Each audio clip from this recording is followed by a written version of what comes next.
Nanti dari EHM juga ada ya, nanti MP juga baru kasih ada, baru korister daerah sudah ada.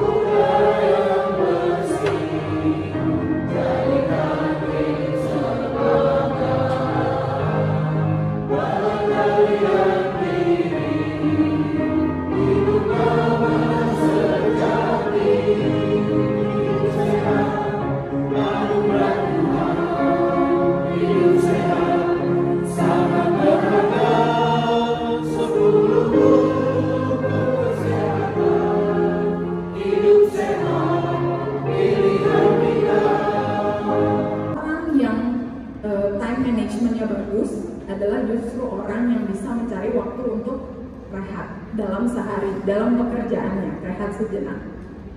Kalau mungkin saudara banyak cara rehatnya masing-masing ya. Di sini ada beberapa contoh yang bisa saya kasih: membaca buku, bermain, menulis jurnal, meditasi atau berlatih mindfulness, melukis, berbicara dengan orang yang kita kasihi.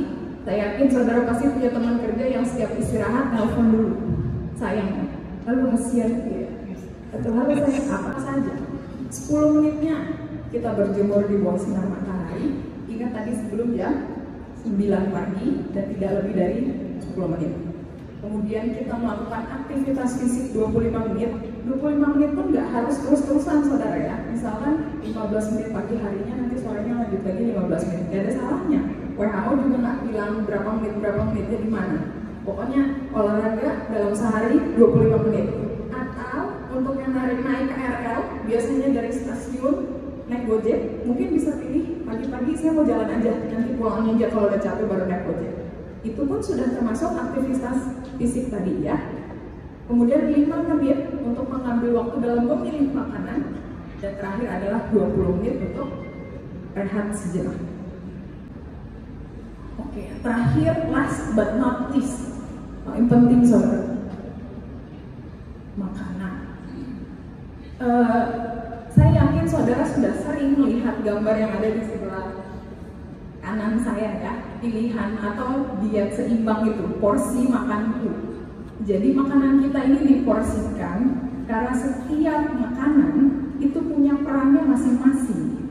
Kalau dulu kita pakai 4 sehat 5 sempurna, atau ada juga yang warna-warni piringku, banyak lah sistemnya ya. Tapi terakhir, kalau saya Kemenkes masih pedomannya adalah gizi seimbang ini, porsi makanku.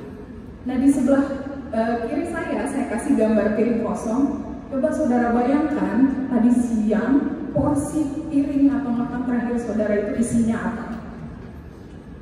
Dulu sebelum pandemi di gereja biasanya saya suka perhatiin saudara, kalau orang ambil makanan apa sih gitu, biasanya piring satu, di tengah nasinya kayak tumpeng, baru pinggirnya lauk.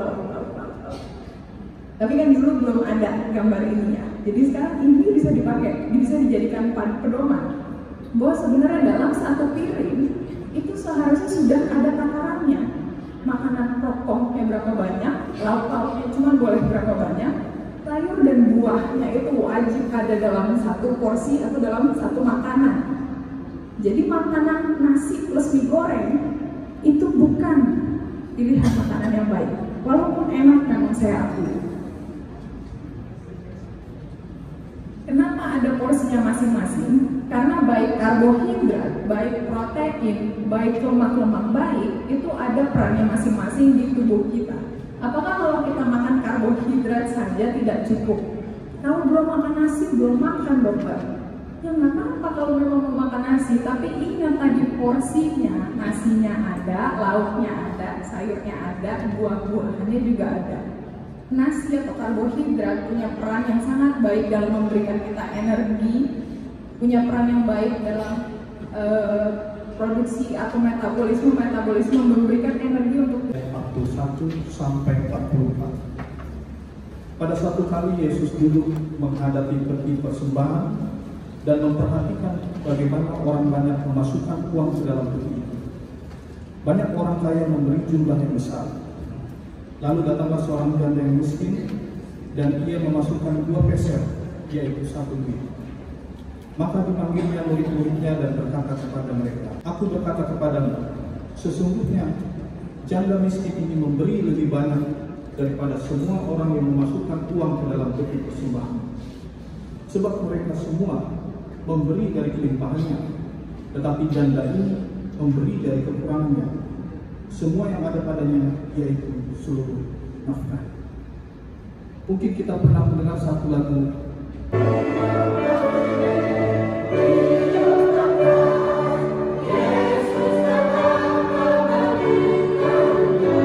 orang yang sudah mati. Itu dikenal dengan spiritisme.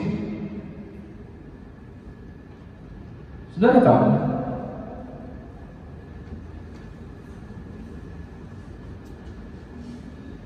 Walt Disney Studio, Universal Studio, Hollywood, game online ataupun game offline, mayoritas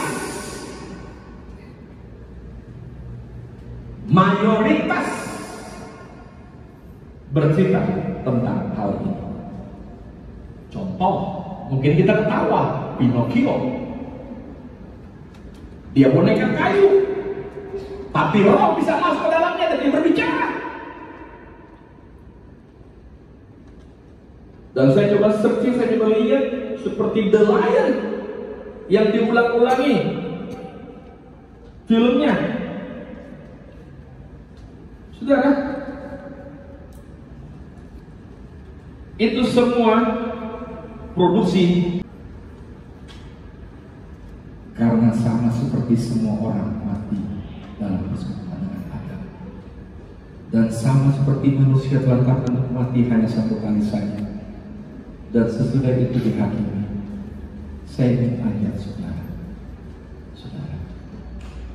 terima Yesus. Kata Yesus kepadanya, "Akulah jalan, kebenaran dan hidup."